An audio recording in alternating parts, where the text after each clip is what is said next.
Esses marinheiros presos em Kiel foram o estopim da revolução chamada Revolução Alemã. Paralelamente, né, houve uma situação de descontentamento, a gente já fala, começam a ter manifestações populares nas ruas em defesa dos marinheiros, primeiro em Kiel e depois espalhado pelo território, a gente vai ver quais cidades, mas em paralelo começam a se organizar conselhos. Conselhos de soldados, conselhos de trabalhadores, conselhos de indústria armamentista, entram em greve e se organizam em conselhos que representam classes, que representam parcelas da população. E eu disse que a história se acelerava. Em 6, 7 e 8 de novembro, há manifestações públicas em grandes cidades da Alemanha. Hamburgo, Bremen, Lübeck, Hannover, Colônia, Braunschweig, Düsseldorf, Leipzig, Frankfurt, Munique. Enfim, só para citar algumas. Tem algumas outras. Muitas manifestações públicas, levando uma grande quantidade de pessoas para a rua que demonstravam sua insatisfação com a guerra, com a decisão de manter a guerra no fronte marítimo, né, e com o descontentamento absoluto com a prisão dos marinheiros. Em 9 de novembro, então 6, 7, 8, Alemanha sublevada, né? Muitos alemães nas ruas fazendo suas manifestações de descontentamento com o governo e com as decisões. 9 de novembro, um príncipe, Max von Baden, abdica de sua posição de Kaiser, né? Enfim, diz que a monarquia se encerrou, e o Friedrich Ebert, que é uma grande liderança do Partido Social Democrata, proclama no Reichstag, no parlamento, a República Alemã. Algumas horas mais tarde, o Karl Liebknecht, sempre tem um problema para falar esse nome, horas mais tarde o Liebknecht, que é o parceiro da Rosa Luxemburgo, proclama a República Socialista Alemã. Então, no mesmo dia 9 de novembro, há duas proclamações da República feitas em lugares diferentes e com concepções diferentes. Para o Friedrich Ebert e para o Partido Social Democrata Alemão majoritário, o voto universal, a garantia de voto universal e a República Parlamentar Constitucional eram uma vitória completa, né? Estava suficiente para eles essa vitória, eles não precisavam de mais, eles não queriam ir além nas reivindicações políticas, como era o caso do Partido Social Democrata Independente, do Partido Social Democrata Independente, porque que queria, além dessas vitórias políticas, uma distribuição da propriedade e, eventualmente, uma organização democrática mais descentralizada, que passasse, por exemplo, pela organização de conselhos, né? Então, extinção da propriedade privada e dos meios de produção e organização democrática por meio de conselhos, muito com o exemplo da Rússia, né, da Revolução Russa, estavam em questão ali para os independentes.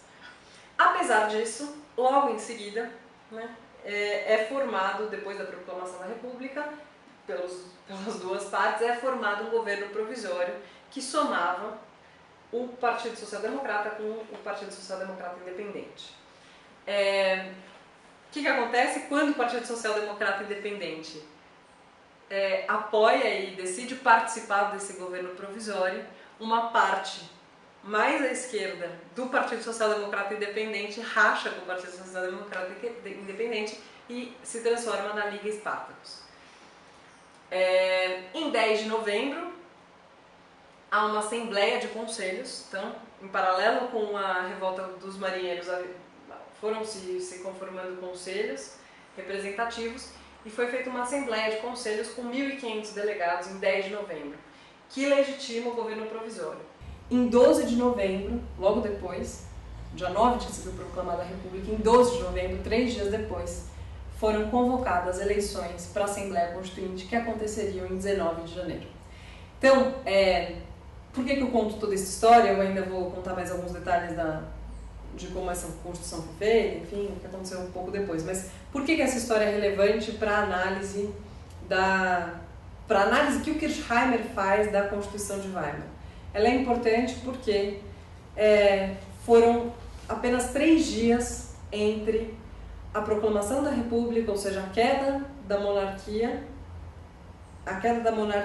do Kaiserreich na Alemanha, até a convocação de eleições para uma Assembleia Constituinte. Em 3 dias se decidiu que a Alemanha deveria ser estabilizada. E isso está muito claro no discurso do Friedrich Ebert. O Friedrich Ebert, ele é uma liderança do Partido Social Democrata, ele vai se tornar presidente logo depois, ele vai se tornar presidente em janeiro, eu não sei exatamente em que dia, deixa eu ver, enfim, não sei em que dia, mas ele vai se tornar presidente em janeiro, eleito.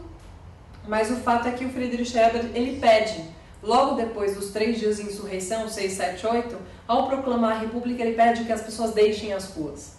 Que as pessoas deixem as ruas, que tudo volte à normalidade, porque afinal de contas o voto universal estaria garantido, assim como uma república parlamentar.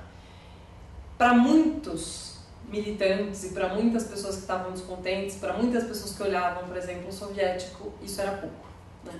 Isso era pouco. E é sobre essa avaliação de, em 3 dias, acalmar os ânimos de uma Alemanha insurreta, foi a grande decisão equivocada. Esse mesmo Friedrich Ebert faz um acordo com o general Groener para que, porque essas palavras de manifestantes voltem para suas casas, já conquistamos, elas não eram simplesmente palavras, ele pedia efetivamente que as pessoas deixassem, e ele fez uma aliança com o general do exército para que o exército estivesse à disposição para reprimir manifestações caso elas acontecessem. Então é muito grave que que o Partido Social Democrata, que em tese representava os anseios de descontentamento com a monarquia e com a desigualdade de renda e as iniquidades da sociedade alemã, fizesse esse papel de contenção, inclusive, de manifestações. Logo em seguida, em dezembro, 23 e 24 de dezembro, mais uma vez, aqueles marinheiros que estavam lá, que tinham sido presos, eles foram libertados depois das reivindicações, mas eles foram colocados em um quartel em Berlim. 3.000 marinheiros. Pediram então, falaram assim, não, vamos deixar só 400 aqui, porque 3.000 marinheiros armados no meio de Berlim pode ser perigoso, e o Friedrich Ebert, que estava à frente do governo provisório, queria deixar tudo calmo e que, enfim, esperassem as eleições de 19 de janeiro e tudo voltasse à sua mais tranquila normalidade. Eles foram dispensados, boa parte desses marinheiros foram dispensados e liberados para voltar para casa.